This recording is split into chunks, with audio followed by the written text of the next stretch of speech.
ఓం నమో నారాయణాయ. అందరికీ నమస్కారం.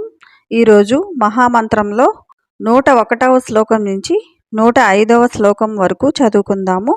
అనాదిర్భుర్భువో లక్ష్మీ సువీరో రుచిరాంగదః జననో జన్మాదిర్ భీమో భీమ పరాక్రమః ఆధారనిలయో ధాత పుష్పహాసః ప్రజాగరః ఊర్ధ్వగः సత్పథాచారః ప్రాణదః ప్రణవః పణః ప్రమాణం ప్రాణనిలయః ప్రాణభృత్ ప్రాణజీవనః తత్వం తత్వవిదేకాత్మా జన్మ మృత్యుజరాతిగః భూర్భువః స్వస్తరుస్తారः సవితా ప్రపితామహః యజ్ఞో యజ్ఞపతిర్యజ్వా యజ్ఞాంగో యజ్ఞవాహనః యజ్ఞభృద్ యజ్ఞకృద్ యజ్ఞీ యజ్ఞభుగ్ యజ్ఞసాధనః యజ్ఞాంతకృద్ యజ్ఞగుహ్యం అన్నమన్నాద ఏవ చ